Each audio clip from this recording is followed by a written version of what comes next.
Israel bersumpah untuk membasmi Hamas di tempat yang disebut benteng terakhir mereka. Militer Israel mulai mengerahkan tank ke tepi barat hingga wilayah perkotaan terbesar di Gaza. Mengutip Tribun News pada 3 Oktober, kabar ini dilaporkan oleh beberapa sumber utama, termasuk Arab News hingga Al Arabiya. Sejak Kamis 2 Oktober, tank-tank Israel memblokir jalan utama menuju kota Gaza, mencegah mereka yang telah meninggalkan kota untuk kembali. Israel bersumpah untuk membasmi Hamas di tempat yang disebutnya sebagai benteng terakhir mereka di wilayah perkotaan terbesar di Gaza.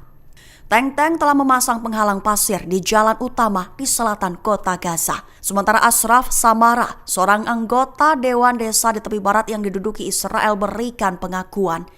Ia mengaku menyaksikan bulldozer di sekitar desanya mengubur harapan untuk menjadi negara Palestina. Dikelilingi oleh penjaga keamanan bersenjata, mesin Israel menyingkirkan tanah untuk membuat rute baru bagi permukiman Yahudi.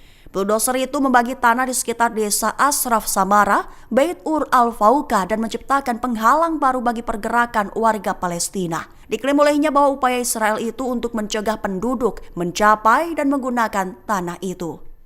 Lebih dari 400 aktivis pro-Palestina dari sekira 41 kapal Global Smooth Flotilla ditahan militer Israel. Mereka dikabarkan telah dipindahkan ke pelabuhan Ashdod, tempat mereka diinterogasi oleh polisi Israel. Mengutip KBRI pada 3 Oktober, hal ini dikonfirmasi oleh seorang pejabat Israel pada Kamis 2 Oktober 2025. Dijelaskan olehnya, Angkatan Laut Israel dalam 12 jam operasi telah menggagalkan upaya penyerbuan skala besar, terkhusus oleh ratusan orang di atas 41 kapal yang menyatakan niat untuk melanggar blokade keamanan maritim yang sah yang diberlakukan di jalur Gaza. Ia menambahkan, di akhir operasi lebih dari 400 peserta dipindahkan ke pelabuhan Ashdod untuk diinterogasi polisi Israel. Sementara itu, Perdana Menteri Israel Benjamin Netanyahu memuji Angkatan Laut Israel pada Kamis 2 Oktober.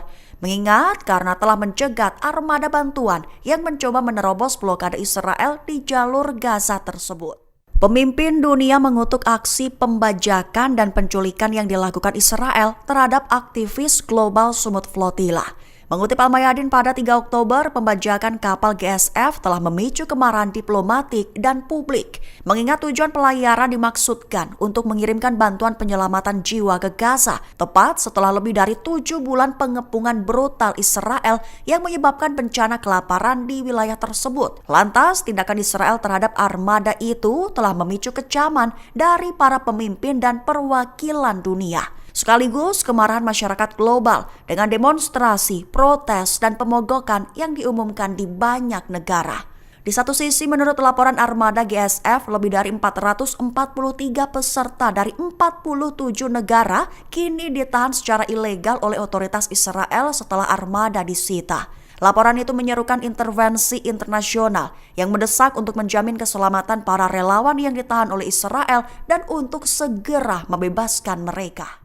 Penembak jitu dan mortir dari Brigade Al-Quds bunuh dan lukai tentara Israel. Tank militer Israel pun dikonfirmasi hancur di wilayah kota Gaza. Mengutip Palestine Chronicle pada 3 Oktober, kabar ini terlihat dari rilisan video Al-Quds pada Kamis 2 Oktober 2025.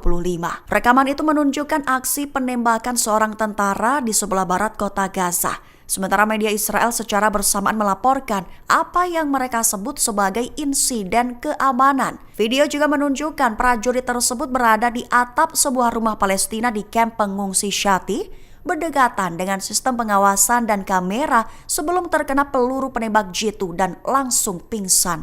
Dalam pernyataan terpisah, Brigade Al-Quds juga menyita sebuah drone Israel di lingkungan Tal Al-Hawa selatan kota Gaza. Dilaporkan juga mereka telah menargetkan konsentrasi tentara Israel dan kendaraan mereka di area yang sama dengan tembakan mortir hingga hancur dan didapati korban jiwa di pihak tentara. Hamas menembakkan serangkaian serangan roket ke arah Ashdod pada Rabu 1 Oktober malam yang memicu bunyi sirine di Israel. Sementara itu, petugas medis merawat 3.022 orang yang terluka selama Yom Kippur, termasuk 2.165 orang yang dibawa ke rumah sakit sejak Kamis 2 Oktober. Mengutip The Times of Israel pada 3 Oktober, hal ini dilaporkan oleh para medis Megan David Edom Kamis malam. Di antara mereka yang terluka selama hari raya termasuk 293 orang pingsan, mengalami dehidrasi atau merasa tidak sehat selama puasa. Mengingat mereka harus berpuasa selama 25 jam dan berdoa hampir sepanjang hari. Juga ratusan lainnya mengalami kecelakaan lalu lintas hingga tertabrak mobil.